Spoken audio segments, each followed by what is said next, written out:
তোমাদের সবাইকে। আমি বিদেশে চলে এসেছি। তো আগের ভিডিওতে আমি খুব ভালো তার জন্য আমি ভাবলাম যে নেক্সট ভিডিও অনেকে আমাকে বললো যে দিদি তাহলে পরের ভিডিও কবে আনছো, আর প্লিজ বলে দিও যে কী পড়বো, কীভাবে পড়বো। তো ওই জন্য আমি তোমাদের জন্য নিয়ে এসেছি। তো তোমরা প্রথমে সিলেবাসটা ভালো করে ডাউনলোড করে নাও। ম্যাথ, রিজনিং এই আর সায়েন্স সব মানে পুরো সিলেবাসটা কমপ্লিট করে নাও ডাউনলোড করে। তারপর চ্যাপ্টার ওয়াইজ সায়েন্স আর রিজনিংয়ের জন্য চ্যাপ্টার ওয়াইজ তোমরা স্টার্ট করে দাও। কীভাবে করবে? ইউটিউবে ফলো করবে। ইউটিউবে যে সেটার মানে পড়ানোর স্টাইল তোমাদের ভালো লাগবে, যেটাতে তোমরা বুঝতে পারবে, তো সেটাই তুমি ফলো করে বেসিকটা ভালো করে জেনে নাও। আর প্র্যাকটিসের জন্য পরবর্তীকালে কী লাগবে সেটাও বলে দেবো, কিন্তু আগে বেসিক ক্লিয়ার হতে হবে। আর সায়েন্সের জন্য এনসিইআরটির 8, 9, 10 ক্লাস 8, 9, 10-এর বই ফলো করো।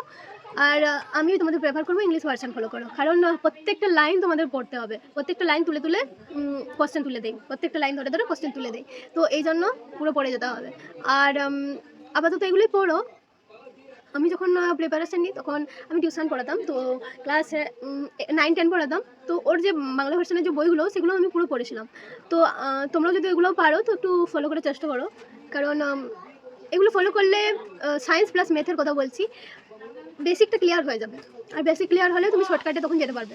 তো ওই জন্য এখন টাইম আছে, এখন প্রত্যেক বছর ভ্যাকেন্সি বেরোবে বলছে, তো চেষ্টা চালিয়ে যাও। একটা পারছি না বলে ছেড়ে দিও না, ঠিক আছে? চেষ্টা চালিয়ে যাও, অবশ্যই হবে। আমি ভবিষ্যতে পরবর্তীকালে এমন একজনকে আনবো যে অনেক ফেলিওর দেখেছে। আমি না হয় ফার্স্ট অ্যাটেম্পে ক্লিয়ার করেছি, কিন্তু একজনকে এরকম নিয়ে আসবো যে অনেক ফেলিওর দেখেছে, কিন্তু পরবর্তীকালে তার প্রিপারেশন চালিয়ে যাওয়ার মাধ্যমে সে কী মানে কোন এক্সাম কোয়ালিফাই করেছে, কোন এক্সাম মানে অনেক এক্সাম ও পাস করেছে, তো তাকে আমি নিয়ে আসবো। সেও তোমাদের বলতে পারবে কীভাবে সে মোটিভেট হয়েছে, তো তোমাদের জন্য অনেক ক্লিয়ার হবে। তো আমি একটাই কথা বলবো যে পড়াশোনাটা ছেড়ো না, চালিয়ে যাও।